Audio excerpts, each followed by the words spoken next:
and maybe the most important part, there is no bigger impact, no more direct impact that a person can have on the talent of this roster and the clay that Sean Miller has to mold. This is the Sean Miller Podcast, presented by Deer Park Roofing.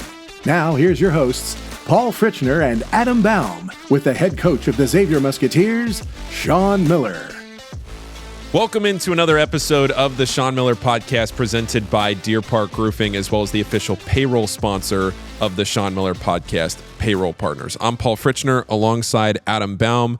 And there is no head coach of the Xavier Musketeers, Sean Miller, on the show today, and that is because we're doing a little bit of a different episode. There are 4 chairs still up here if you're watching this on YouTube, and I would highly encourage you all to take a look at this on YouTube, because we're going to, again, like we did in episode 52, put some faces on camera that you might have heard from, but maybe you haven't seen all the time, and that is Seth Breitenstein, the Associate Athletic Director for Development, over sitting next to Adam, and to my left right here, it is Joe Sullivan, 2014 grad of Xavier and the Assistant AD for Development. So as you can see here on the camera, what we did was we split up the room by those who need Rogaine and those who do not need Rogaine. So Adam and Seth are over on that side, and it's great to see your shiny faces today. Let me ask you this: which side is brighter?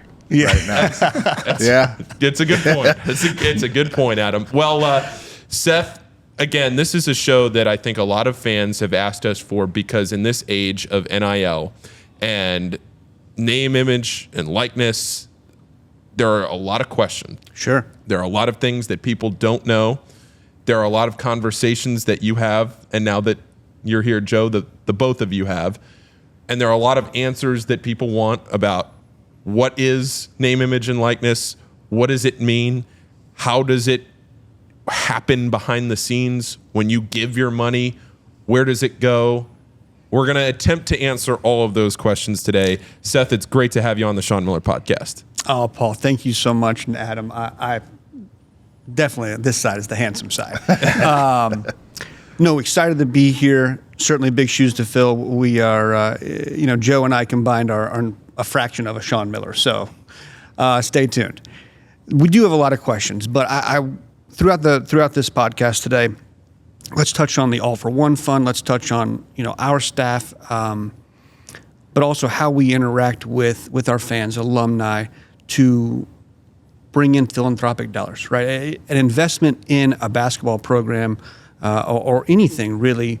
There's a direct correlation between resources and success. And at Xavier, we do a really, really good job. We are so fortunate to have the fan base that we do. 10,000 people come to every single game, and plenty more all over the country support our student athletes and are compelled to, what is the mission and identity of this university and how that plays out in real time. But then, looking ahead, our student athletes go on to accomplish some incredible things, even beyond basketball. But they are the leaders of tomorrow, and that is something that we take a lot of pride in when we go out and ask somebody for money. So let's start here. Joe, I mentioned you're a Xavier grad. You're very familiar with this place, this arena, this school, this athletic department. Seth, you did not go to Xavier, but you have been here for quite a while now. Yep. You're very entrenched in this program and in this university in the athletic department. So for those who are watching and listening and who maybe are new to this fan base, or for those that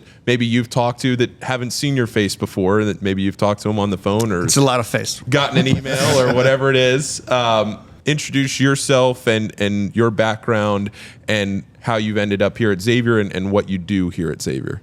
Yeah, and I'll go quickly and get it over to the rock star over here.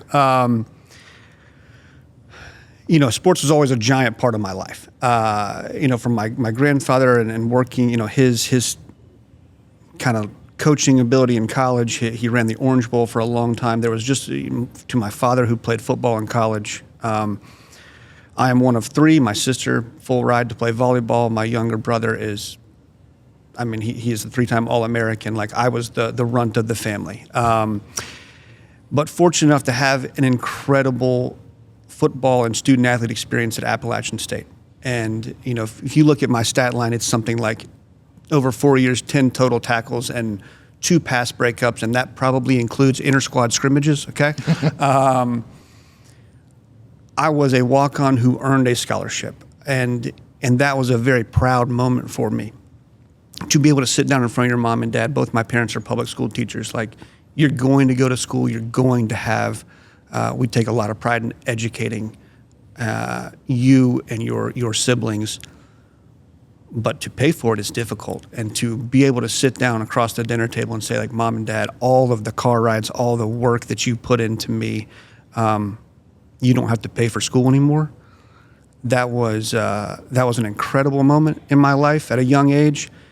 And then about 25 years old, this aha moment, all of my cleats were paid for, all of my meals were paid for, shoulder pads, helmet, and all of my education was paid for by people who never even met me.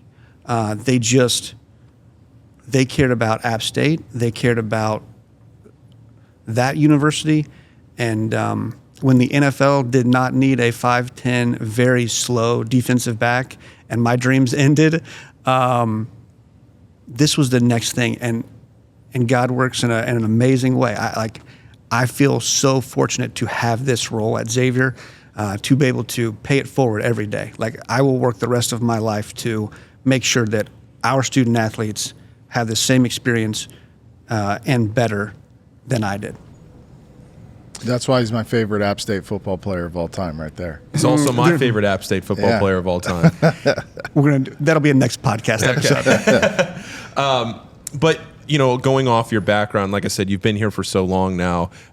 You're a very familiar face to a lot of people. But for your role and what you do, I think it's obviously evolved in the last couple of years because of NIL. So what exactly do you do on a day-to-day basis, Seth? Look, we have 75,000 living alumni, and then many more that are fans, right? I didn't go to Xavier, but I am a fan. And our job is to get in front of them and to share a message of need and of want. And I think a couple podcast episodes ago, it was Anthony Breen who touched on just how important that investment is. My opinion only, but there is no greater way to impact a university than through athletics with like notoriety, exposure. Certainly, athletics is the most visible thing. It's not the most important thing. Educating young people, setting them up for success far beyond their days on campus here. But it is athletics that brings so much attention. And from an App State standpoint, we beat Michigan, right? And people who graduated in 1990, their diploma immediately became more valuable because in California, App State, for those who don't know, is in Western North Carolina. To say I have an App State degree in California was immediately recognizable after that day. There's so many stories: Gonzaga, Alabama, Xavier University itself. I mean, if you think about how we were a commuter school for a long time, and then Father Hoff and many others with this vision of what this place can be and has transformed into, it's a lot of it is because of the exposure of basketball. But on a day-to-day basis, we try to build relationships. We answer phone calls, whether that's I want a season ticket. Anything that brings in revenue that we can then reinvest into our student athletes and our programs is our job. Joe, I'll turn to you here. 2014 grad of Xavier. You were a manager on the basketball team for the basketball team, I guess is a better way to say it, but all a part of the family here at Xavier, and it's special to have you back now at this university. Welcome back to Xavier. No, it's great to have you here. But introduce yourself here to Xavier Nation. Yeah, so thanks, Paul. I appreciate that. Yeah, I'm Joe Sullivan, 2014 grad. I have my master's in sport administration here from Xavier too, so I'm a double musketeer. Very proud too. I grew up in the Boston area. My whole family's from the Boston area. What I knew about Xavier University before coming here was the basketball program. That's all I knew. I knew that there was, great tradition in the basketball program, excellence. Whenever I filled out my bracket, I saw that name Xavier, and I'm like, I'm going to put them as far as they can go, because every time they're in the tournament, I feel like they had a chance to win. So when I was at a college fair at Xavier Brothers High School, where I went to school, there was a table.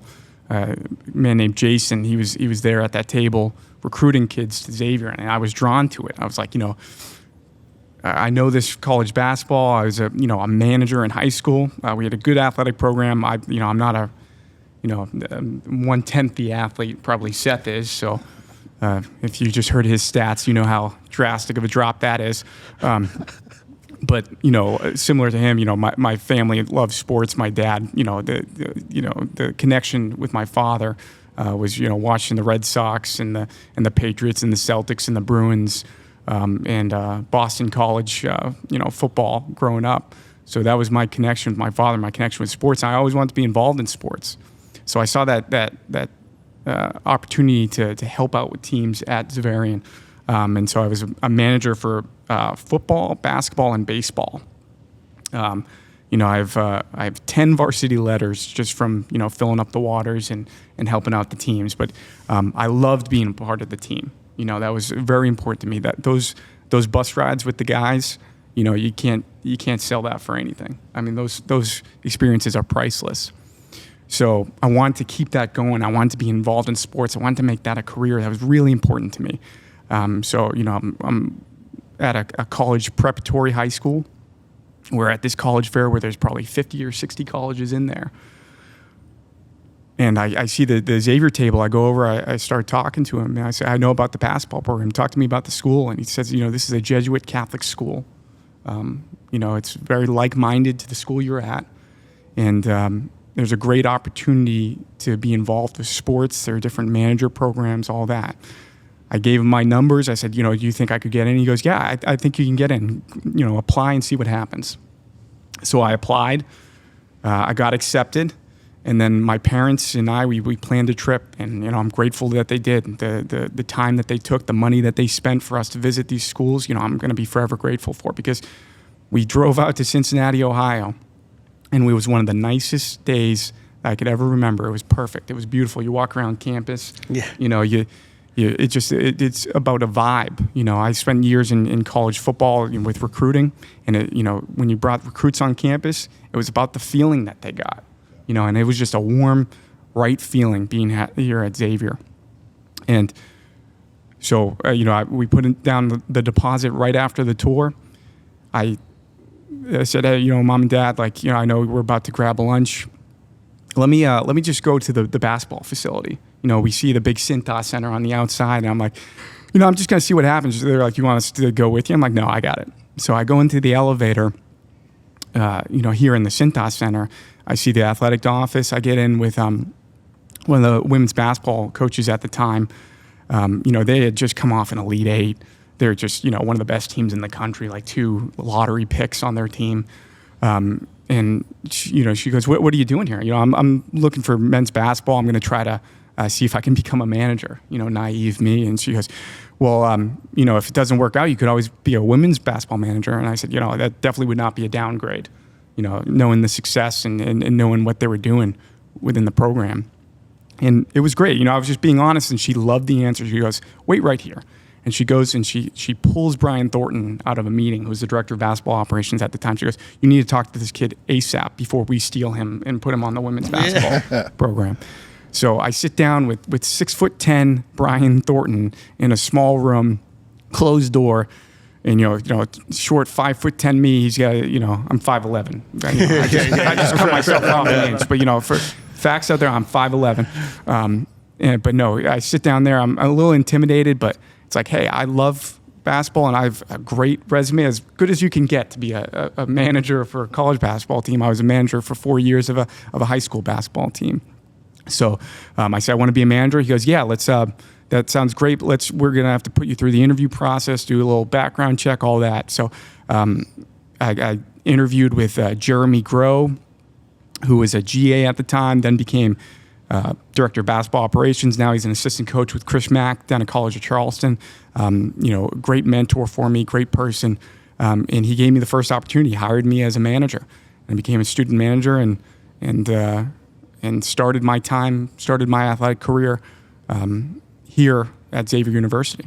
So I do want to backtrack just for 10 10 seconds here and give our guy Jason Cloutier a little shout out, the admissions counselor, because he was also my admissions counselor. Oh, he's unbelievable. I'm from Northern Virginia. Yeah. I'm a transplant here to Cincinnati, and he was also my admissions counselor. So shout out, Jason. You got this side of the Sean Miller You're an podcast. We owe it asset. to you. Yes, no yes. doubt. But now let's get into talking about NIL, Sure. some of these things that people, like I said at the beginning, have asked us so much about. Adam, I know you had some questions for both of these guys, and just kind of looking at it from an NIL perspective. Yeah, I mean, I think NIL is really intriguing to me because if you're a fan of a program, like right now, this point in history, you've never had the ability to impact your program more than you do right now. Correct. So I'm curious, like how you guys approach this new landscape of college basketball and what it's like to navigate all of this and try to be, a positive influence in how this all works. Adam, if I could just start.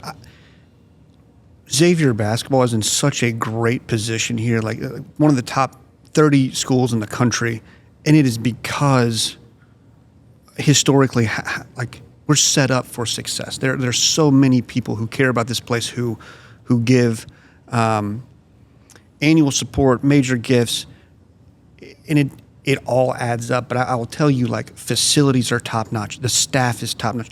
If you don't have all of the foundation in place, you cannot attack NIL. And there's over 350 Division I schools that play basketball. To be in that top 30 is because we've gotten everything right to this point, and we can look at NIL and say that's the only problem that we have to solve. And other schools, they are worried about their facilities. They're worried about, we got to get the right coach, or making sure we have the best operating budget and NIL. But it's 3 years old, right? It was July 2021 that this legislation passed. Student athletes can earn money based on their name, image, and likeness. Use their platform, and I think where this comes from is why. And here at Xavier, we fully embrace that. I mean, we are all in, right? But it's this concept of imagine a general student, and they are great at playing the guitar or the piano. They could, after school, they could go give piano lessons. They could go give guitar lessons. They could play at a venue downtown, a restaurant or something like that. For a student athlete, they did not have that ability to earn money outside of their scholarship. So to change that, let's lay some groundwork here. And in year one, I think everyone was trying to figure it out as fast as possible. We got it right, and we continued to build on that foundation in complete alignment. Dr. Hanich, Greg Christopher, our coaching staff, and our collective are all perfectly in line, and that is the competitive advantage that I think we have, to be in lockstep and to know how important this is, and everybody be on board is really helpful. In year one, we had good success. I think, we had 20 to 30 people at that major gift level, 25,000 plus. Year two, we doubled that and got to around 40, 45 people that were really like, okay, I get it. Since then, we've gotten to 60, 70 people at that major gift level. But then in year three, we really turned on this reoccurring gift idea. And this is, and I hope we get to talk about this today, this is so important. You don't have to be, the biggest donor. You can have a massive impact at $25 a month, at $10 a month, wherever you are in the country. And I will say that until I'm blue in the face, get on board, right? We have about 350 people that are on this reoccurring gift, and that has really helped our trajectory. I hope that we can get 1 million people that do that. Joe, when you hear all of this in the NIL landscape, you come from Boston College here to Xavier, and I know having a pretty solid history in college athletics, everything has changed now in the last 3 years. So what's your perspective on all of this? Yeah, it's an opportunity. anytime there's these challenges, these threats, there are opportunities, and we've taken it head on. Talking about the alignment from top to bottom, like that's the baseline. And then it's like, we always talk about when you're on a staff, control the controllables. There's going to be times in games where the ball bounces the wrong way or things don't go your way, the ref makes a call, whatever. This is something that's in our hands. As fans, as supporters of the university, this is something that is real, that you're in your couch when you're watching the game, you're in your office wearing your Xavier polo. It's like, that's how you're all in. How can you be even more all in? How can you add even more to the program? How can you control what you can control and help us achieve that next goal? And so this is a real opportunity for that. We talked, when I was worked in recruiting, prior to that, it's like we had struggles to give these individuals who are putting blood, sweat, and tears into our program the right compensation for what they're doing. A scholarship is huge. It does a number of different things. But we used to work with compliance. We could give bagels, but we couldn't give cream cheese. We could get donut holes. We couldn't get the full donuts. Like, I remember sitting in the office with the compliance, person at Boston College, and I was just like, can we just get like Dunkin' Munchkins, please? Like, can we just get like anything, just so when they show up and we have we have coffee, so it's not like we're just the rudest people in the world, and these people fly in from 1,000 miles.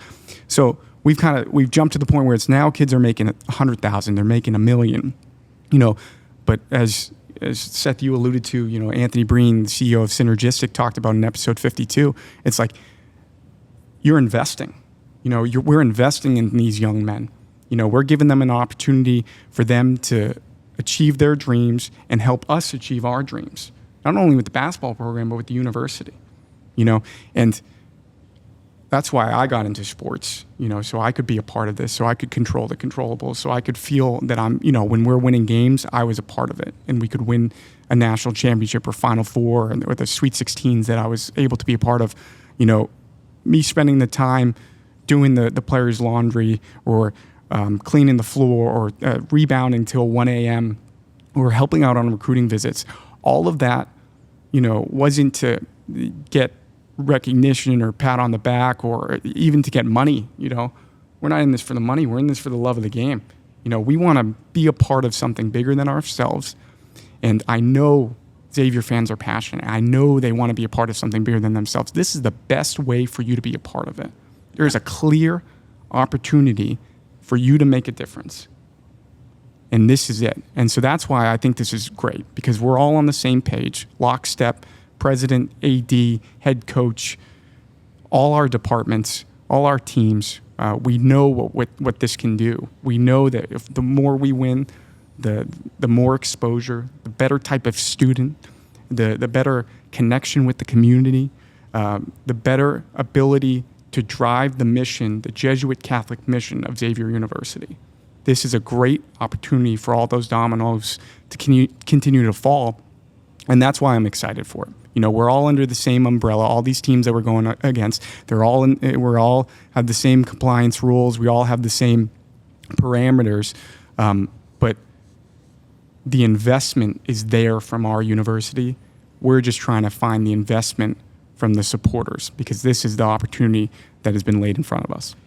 People probably, I think the number one question might be, how much do these players get paid? And that's not something that we're going to talk about today. And quite honestly, I don't know if anybody in this room knows exactly how much each. I don't want to speak for you guys, but at least Adam and I don't know. It's a popular question. It is a popular question. We're not going to talk about that. But the other popular question that I think we can talk about is what are these young men doing outside of just playing basketball? I think one of the things that Xavier, that I've noticed, and I've had the opportunity to host these mental health panels with current Xavier men's basketball players, 1 and 5, they do really important work. But the things that Xavier is doing that relate to the players going out into the community and, being, not to, make a pun, but like being a part of something bigger than themselves, outside of just basketball, right? Like they're going out into the community. So I think this would be a great opportunity to explain to our listeners and viewers what these young men are actually doing in terms of an NIL perspective. Sure, and I can't wait to talk about this. Honestly, if I could back up, you make a gift to NIL. What does that mean? Where does it go? It is going to go to the Xavier Athletics official collective is final 2%. It is a standalone LLC. It's a 501c3, registered here in the state of Ohio. And why a collective too? Let's touch on that for a second. Like, why can't I just give money to the All for One Fund and you guys, like in today's world, and this is going to change. We anticipate this changing soon, but right now, the university cannot pay a player for their name, image, and likeness. So we have a third party that is the collective. It's run by Kevin Bean, who is a retired Centos executive. Alicia Lawrence, Dom Calamati, also on that board. All people who have worked in athletics or have a deep love and understanding of what Xavier is and what that mission is. They work with our student athletes and our coaching staff to find opportunities for our young men and young women to use their platform for good. And I think our model here at Xavier is pretty unique. There's a whole lot easier ways to pay players. And you're seeing that, those are the stories all over college athletics in the first 3 years of, can you believe that guy got that for, raking leaves or doing a car wash or something? Again, easier ways, but that is not who Xavier is. That's not who this university is. That's not what we stand for. We're going to do this the Xavier way, and I'm so proud of what we do. You touched on 1 in 5. Our collective goes out and they partner with not-for-profits here in the Cincinnati region that are doing incredibly meaningful work. I think of the Varner Foundation. 1 in 5 is mental health and suicide prevention. Talbert House and the Fatherhood Project. I mean, really, really good work. And for our student athletes to be able to use their platform to shine this very, very bright spotlight on the work that these other not-for-profits are doing and give them that exposure is what it's all about. You touched on the 1 in 5. I remember that, like the first one we did, and for those young men to be that vulnerable and to talk about, man, when I miss a free throw in front of 10,000 people and another 100,000 people are fans and they're lighting up my Twitter feed, where do I go? What is a place that I feel safe and to kind of break down those walls and the stigma around mental health, and to see somebody like Jerome Hunter, who's larger than life and has come through so much, to be able to hear him talk about that was eye-opening. That was really, really cool. We have a ton of those examples, but it's awesome work that our collective does, that our NIL work does. And when you make a gift, yes, they're getting paid. They're getting paid for that exposure to use their name, image, and likeness, but they're doing really good work in this community.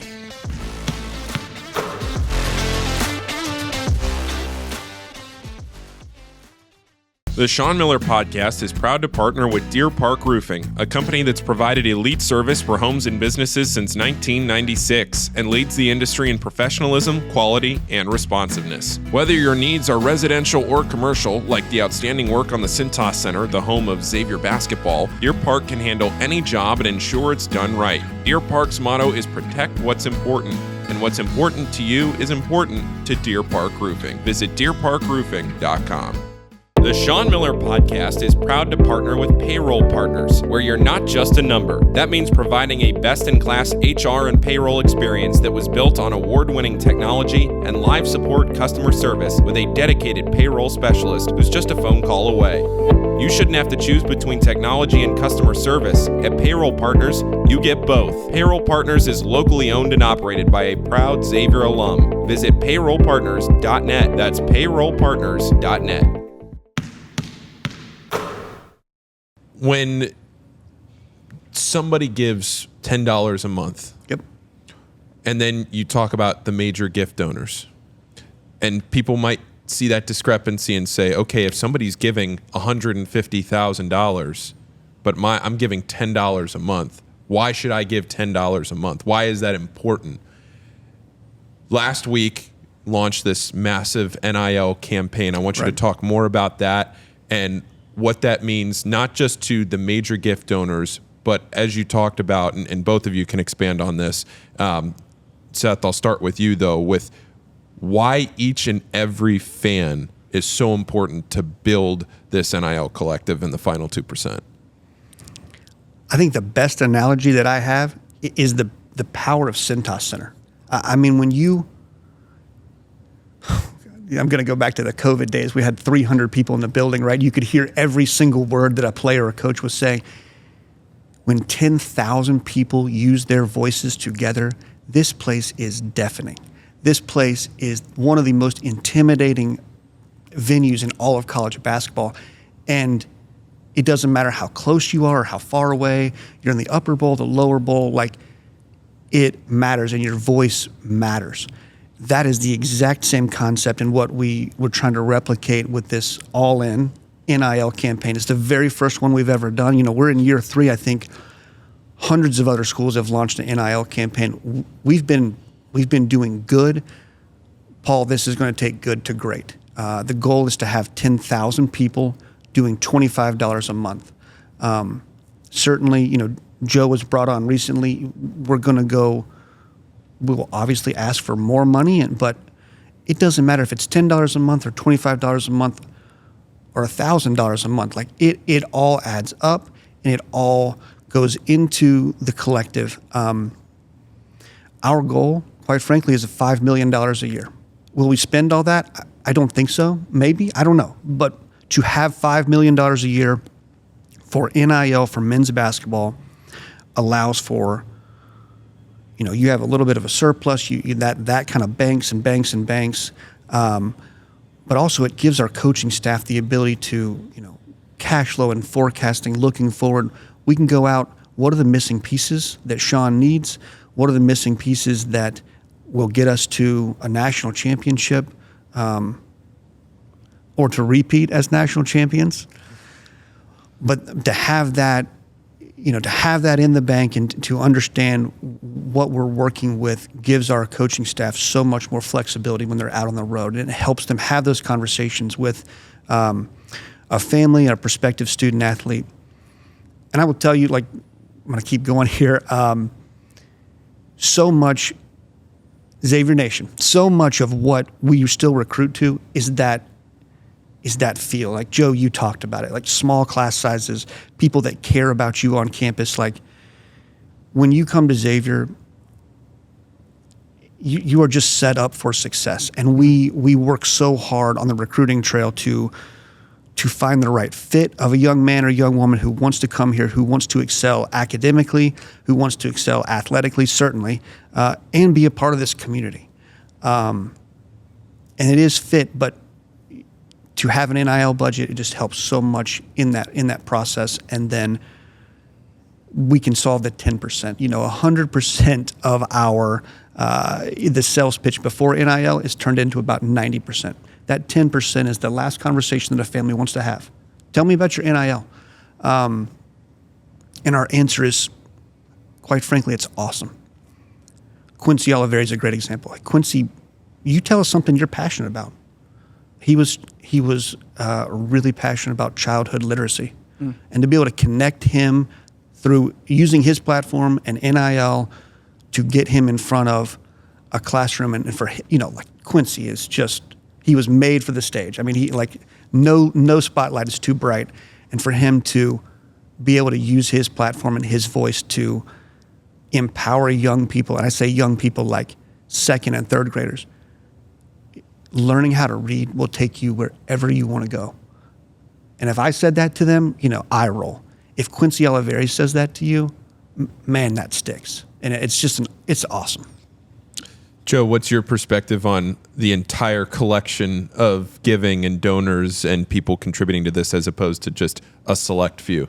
Yeah, no, I think it's, you know, I've been a part of fundraising where it's, you know, you're fundraising for a facility, you know, a $60 million facility or a $100 million program or something like that. like Seth said, we're striving for $5 million a year. So, the $150,000 gifts that you mentioned, those 6-figure, 7-figure, 5-figure gifts, those are huge. I mean, those are very important. And I'm going to be sitting down and having conversations with people. Seth will be having conversations with people. We'll be strategic about those conversations. We'll find the right people. We'll qualify them. We'll assess, what impact that they can make. But this $5 million, this can be group sourced so easily if that 75,000 alumni, if even the 10,000 fans, they put in the $25 a month. I mean, we get there very fast, and I think that's where you can, if you're donating $25 a month to a $100 million facility, it's nice, it's great. We appreciate the impact, but you're really not making as large of an impact that you'd want to, because when I talk to donors, when I'm talking to a $1 million donor or a $100 donor, it all feels the same. It's all like, when you're talking to them, you're understanding, like, they feel good about the impact that they make. But it's also like, oh, I have bills to pay. I have, dreams that I have that I want to fund. I want to, to send my kids to school, and I want to do all these different things. And so it's that energy comes from them. It's like, oh, this is kind of uncomfortable. But I always say, I want you to feel that energy, that uncomfortableness that you're feeling right now, and understand that energy is going to something really positive, something that you're going to feel really good about, something that you're not just a nonchalant bystander. You're not just someone in Austin, Texas, Miami, Florida, Los Angeles, Boston, New York, where it's like you get that, you wear your Xavier zip up on, every week or so and feel good, like, oh yeah, the team's doing well. It's like, you're watching guys play and win and doing something special. And if you donate to them to help get those guys, to help retain those guys, to help those guys achieve what they want to achieve, it's going to feel tenfold. That energy, you're going to feel that back. You're going to feel that energy. And that's a wonderful thing. You get goosebumps thinking about, like, hey, when you go to a Sweet 16, Elite 8, a Final Four, my God, would that not be amazing? It will be amazing. It will be. And it's like, that's never been done before. We have Xavier fans that have been fans for 80 years. We have multiple generations of fans. The grandfathers, grandmothers, mothers, fathers who have never seen a Xavier Final Four, have never seen a national championship. And to think that you have the opportunity to change that for them, I think back to, a big Boston Red Sox fan. I had an 86-year-old World War II veteran grandfather named Francis Xavier Kelly. He called me after the Red Sox won the World Series, and he said, I've been waiting 85 years for this.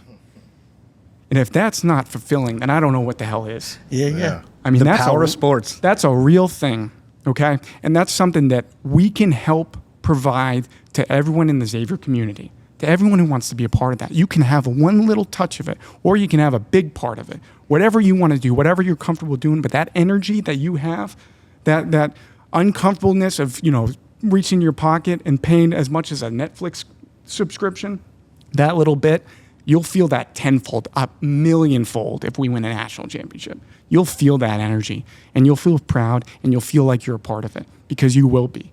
You will truly be all in if you donate.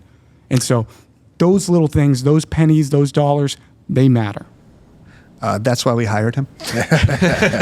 Joe Sullivan. Joe Sullivan. And to build off that, actually, you can't build off that. It was really well said. The incredible facilities that we have, every single thing that Xavier Nation knows and is so proud of when you look at the Cintas Center, when you look at this fan base that stretches from coast to coast, this is a really cool stat. We have 2,800 members of the All for One Fund. That's a record high.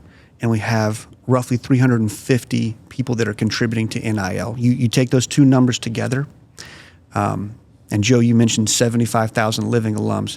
That makes up less than 4%. Like, everything that this place has accomplished athletically is because of less than 4%. And I see that and I go, oh my God, thank you. One, thank you so much for those people who have invested and continue to invest. but we're just scratching the surface with what we can do. I mean, this place we're just going to hit the go button. Like this is the launch button. And this NIL campaign, all in, it'll get us there. Well, the thing that I like about the All In campaign, right, is if Xavier fans actually step up and they participate and they want to be a part of it, it's a sustainable model. Right. It's not a situation where every year the team plays 30-plus games, you get to March, the season ends, and it's like we're starting at zero. Now we've got to refill and try to raise money to go out and field a roster for the next year. This is a sustainable model where it's just like it takes a little bit of pressure in my mind off of that right there, where you don't have to feel like you're starting from zero every single year. Yeah, no question. I think that's that's what Seth has talked with Coach and Greg and everyone involved, and I think that's what sold me on coming here. It's like this is not just a exercise in futility. This is a real thing, a real tangible, sustainable thing, like you said, Adam. That will things will change. NCAA will change. The way the money comes will change, but the investment in these young men during this campaign as a part of Xavier, this will be impactful. And we talk about the success, winning basketball games, but like Seth mentioned, it's more than that. It's giving opportunity, it's being a part of it, and it's not something like, oh, hey, we raised $5 million, let's burn it quick and give us another $5 million. Right. That's not the thought process. No, it all builds on itself. And look, I am blown away by Xavier Nation every single day. I think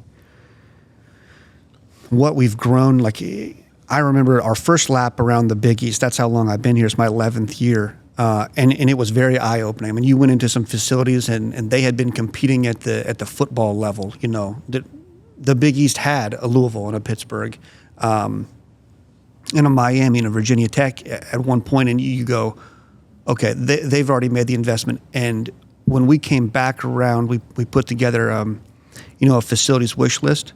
We have accomplished all of that and then some, and that's because Xavier Nation. And I cannot say thank you enough. I say I'm surprised, but I shouldn't be at this point. But they always are there, and they love this place, and they are so passionate about winning, but winning the right way. One thing I think that's important to talk about is there's some hesitation with NIL. I don't think there's any other way to say it. I think there are a lot of fans that have watched college sports for a long time that would say that they prefer the old way, or that they prefer the traditional route of college sports. What would be your answer to people who say, I don't know about this NIL thing, I just prefer that they play the game the right way, the old way, and things hadn't changed? But they have changed, things have evolved, you have to be adaptive. What would be your response to that? Yeah, I mean, there's, I think anyone who's been a lifelong college sports fan, there is part of you that's like, oh, you're nervous about this. Like, this is an uncomfortable thing. This isn't what I'm used to. And there's some merit to that. But as, Coach Miller talked about, continues to talk about, you have to be innovative. You have to adapt.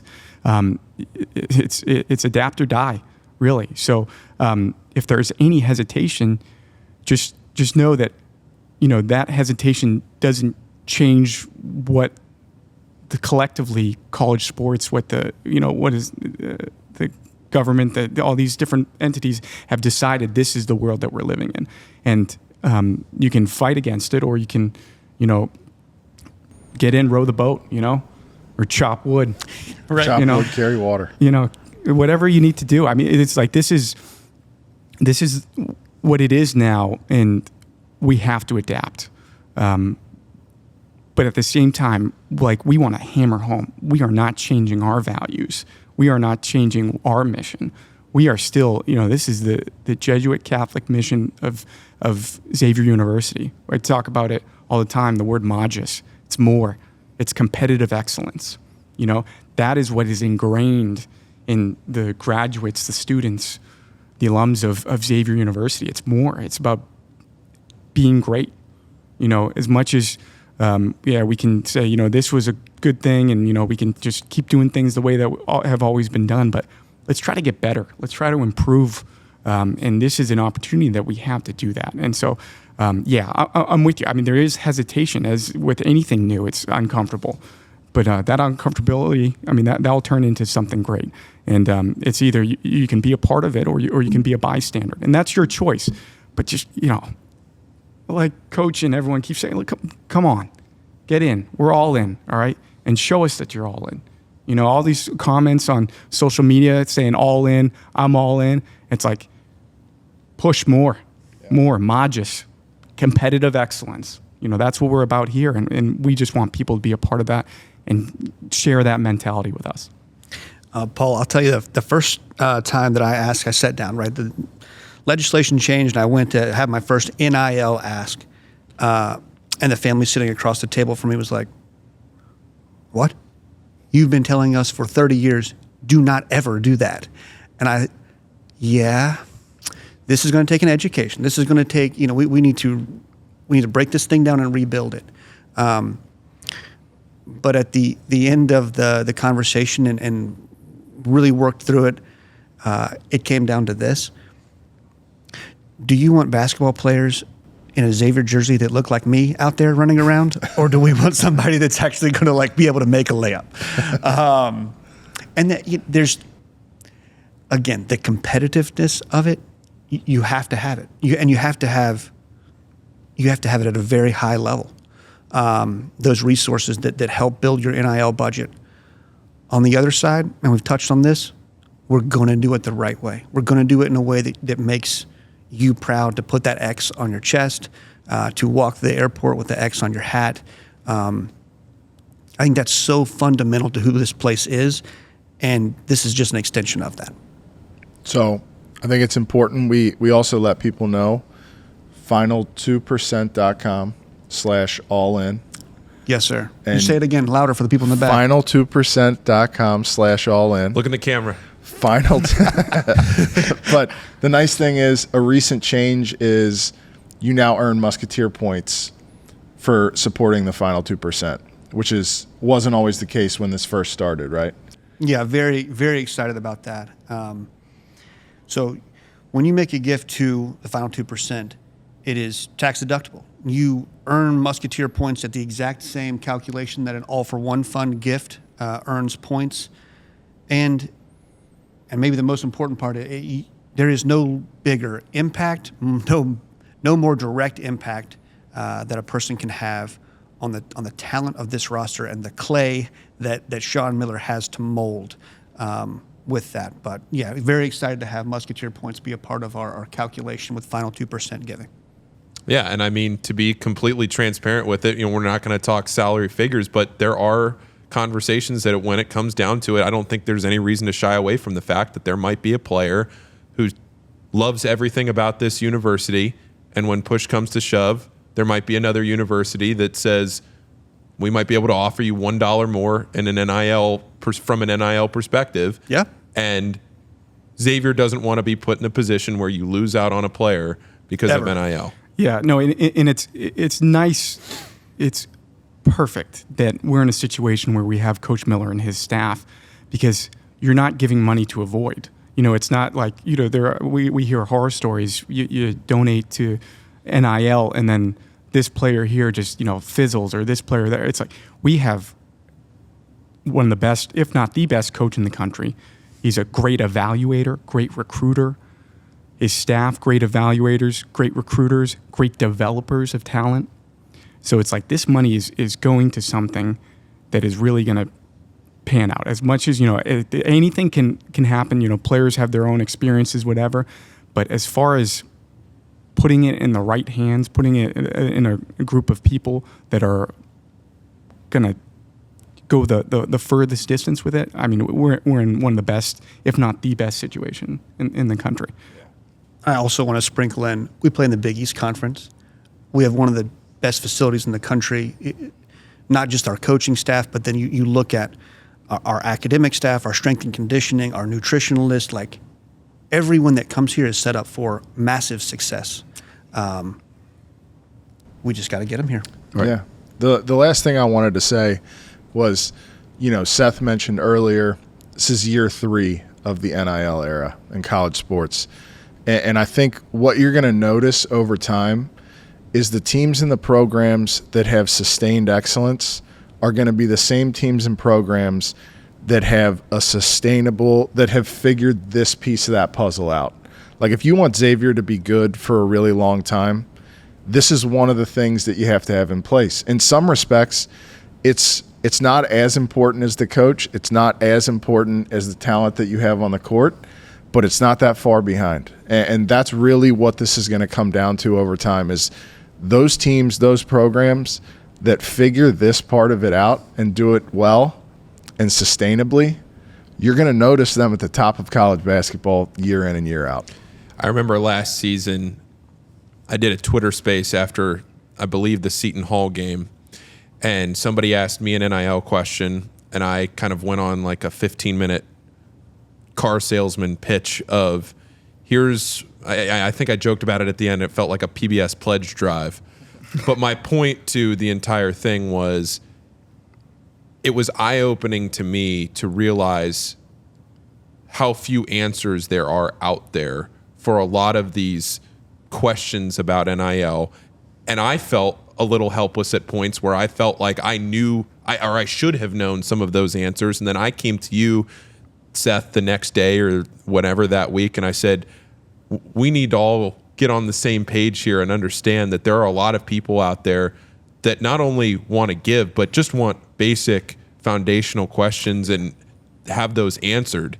And I think doing this here today, having those questions answered, going back to the drawing board and saying, let's meet people where they are and let's understand that even if you can't give $100,000 or $200,000, that 83 cents a day, as you've said a million times, can have a major, major impact on this program in a very tangible way.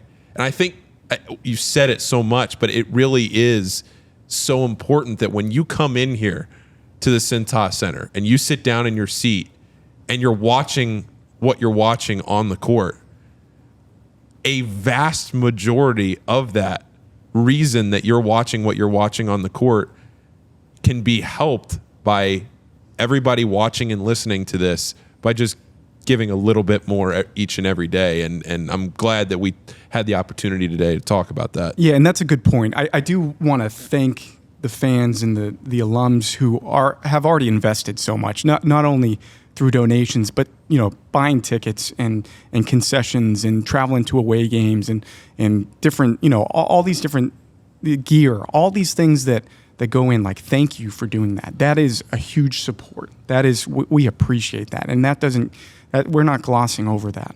We're just talking about the idea of how you can take it a step further, how you can really help us. I think of it as, the kindness of Xavier University, men and women for others. All of us have that mentality. So it's, if Coach Miller calls you up and he goes, thank you for all that you've done, and you're probably going to say, yeah, let me know if I can ever do anything for you. Well, this is your phone call. This is the time. This is what you can do for us. This is how you can help all of us and yourself. Donate to Final 2%. Donate to men's basketball on NIL. And that's how you will help Xavier basketball, Xavier University. This is the phone call. I just want you to pick it up. I want you to follow through. Last thing for both of you guys, we'll close the show with this. Are there any FAQs, anything that we haven't touched on? I'll open the door for this. Any common questions that you guys get that you feel like we haven't answered today? No, not really. But to that point, my name is Seth Breitenstein. This is Joe Sullivan. The other two rock stars on our All for One Fund staff are Stephen Crossman and Shaylin Davidson. All four of us are incredibly well equipped to answer any questions that you have. And if we don't, we're going to call our compliance office to make sure we get it right. But to you both and to the Sean Miller podcast, thank you for this opportunity. To be able to share this message, and to Joe's point, this is your call to action. If you are in California, you can't buy season tickets, or it doesn't make any sense to buy season tickets, you can make an impact here. If you're in Alaska or Hawaii or Texas, like this is it. This is it. And go to that link. Everybody should have got that email already. final2%.com/all-in. And we are so excited to go from good to great with this. Yeah, we appreciate you guys coming on too. I think for a long time, Chris Mack was the only bald guest we had on. So I've been firmly flying this flag for well over a year now. So the opportunity to have you on and sit next to you, it's been a dream come true. Well, after we get like 5 views from this podcast, I don't think I'll be invited back, but anytime, man. It really is a special day when he takes his hat off on a show. It's true. That's I told when you I was going to do this. That's when you know. When he came in yesterday and he goes, I think I'm going no hat tomorrow. I said, hold on. Yeah. Hold the press. Hold on. I don't get that option that much unless we're going to a baseball game. So you just embrace it, right? Yeah. That's right. Gentlemen, thank you guys very much. Joe, it's great to have you here. Seth, as always, good to see you. Good to talk to you both today. Thank you all for watching and listening to this episode of the Sean Miller Podcast. Thanks, as always, to our presenting sponsor, Deer Park Roofing, and to the official payroll sponsor of the Sean Miller Podcast, Payroll Partners. We will see you next week with a special episode of the Sean Miller Podcast. This has been the Sean Miller Podcast, presented by Deer Park Roofing, with your hosts, Paul Fritschner and Adam Baum. Join us again soon for another episode with the head coach of the Xavier Musketeers, Sean Miller.